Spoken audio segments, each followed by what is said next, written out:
On the night of November 15th, Calgary Mayor Jody Gondek and the majority of the city's council boldly declared a climate emergency. On Tuesday, November 16th, Gondek proved the declaration to be little more than empty virtue signaling as she welcomed the entry of the new ultra affordable Lynx Air into Calgary. Now, Lynx Air plans to set up shop in Calgary and is going to be putting 46 new Boeing 737s into the air, providing low fare service for travelers. The airline headquarters will be in Calgary and they anticipate employing hundreds of Calgarians. Sounds like good news. Gondek called the announcement a big one and said it means new and diverse jobs. It means interregional movements. It means a boost to our tourism and more opportunities and greater access for Calgarians who travel for business and pleasure. I agree with Gondek. This is good news for Calgary. But how does this gel with Gondek's words when it comes to declaring a climate emergency? Casual travelers, pleasure travelers, I mean, these are optional things and they're going to be burning up our earth.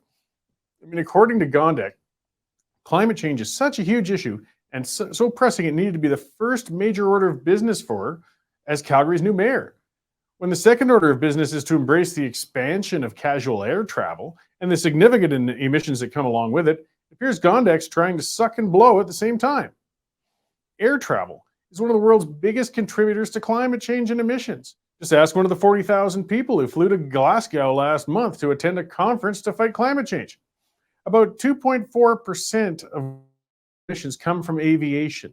When you couple that with other gases and water vapor trails, aviation's been considered to be responsible for 5% of global warming. People are always being lectured to vacation close to home rather than fly. I mean, to bring down the cost of flying is only going to bring about more induced demand, as progressive activists like to say. They say if we have the service, we're going to use it, so more people will fly. So if Gondek truly cared about climate change, she'd be decrying the expansion of this earth-killing industry. She'd say, thanks, but no thanks, and make an example of these environmental miscreants. I mean, what better way to establish yourself as a climate crusader who's going to put the world's climate interests ahead of the almighty dollar? It's good news to see the virtue signaling when the reality hits the road. We're better off if she's two-faced on environmental issues rather than staying true to her promised crusade. In this case, we should be grateful that her promises were just talk. I mean, the economy's hurting, and this airline will do Calgary some good. It just exposes the hypocrisy of these climate emergencies. And this isn't Gondek's first reality check in her first few weeks as the mayor. You know, we had a recent move coming to Calgary. Gondek's response to the entry of Amazon's cloud computing hub in Alberta has been oddly muted. I mean, isn't this exactly the sort of industry Gondek and others have claimed they want for Calgary? Amazon's going to be spending billions and employing hundreds within Alberta with this hub. Shouldn't Gondek have been popping champagne corks from the rooftops over this? I mean, you'd think they'd be just head over heels. Well, they've been quiet. I suspect the reason that she isn't celebrating Amazon's announcement is that the hub actually isn't going to be within Calgary's city limits and therefore within the reach of the city taxman. I noticed most of the press covering the Amazon expansion speaks to the hub being in the Calgary area rather than in the city itself. Well, the hub's going to be probably predominantly employing Calgarians. It's going to be probably just like the Amazon distribution hub, and they'll put it right on the outskirts of the city.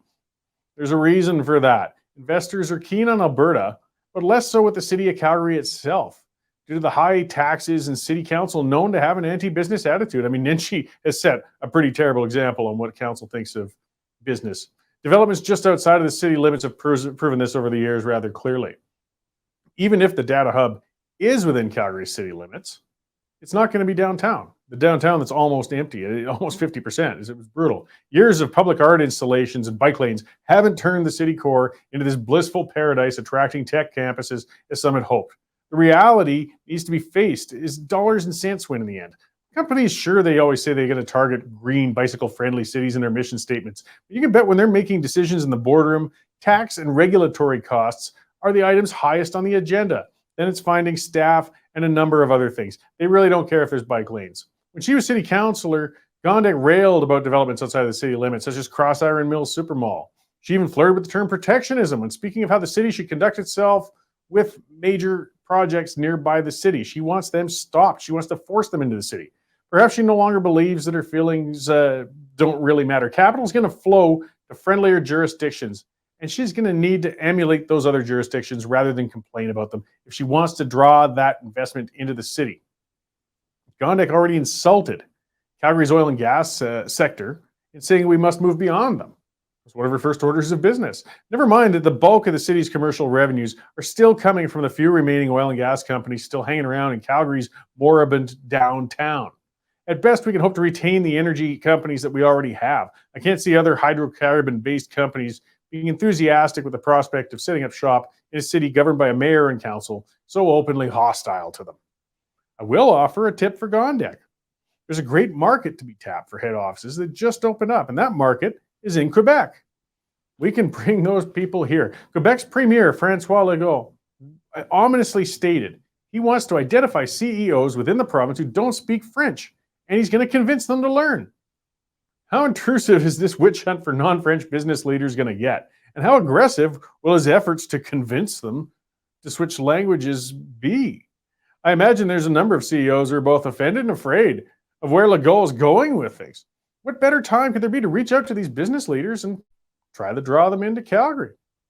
We could provide a stable home for these CEOs and companies that they represent. The city could be a safe haven for business leaders fleeing the crippling linguistic and ethnic insecurity demonstrated by Quebec's political leaders. I mean, let's face it, they got the most racist legislation in the developed world, and we overlook it.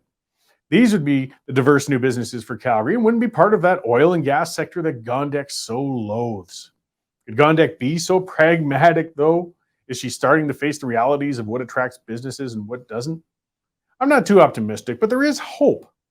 I mean, one good sign that Gondek's already been learning lessons is in how quickly she abandoned her consideration for the world's climate emergency when a new business appeared on the doorstep. Maybe a sense of pragmatism will overtake Gondek's idealism before she can do too much more damage to Calgary's ailing economy.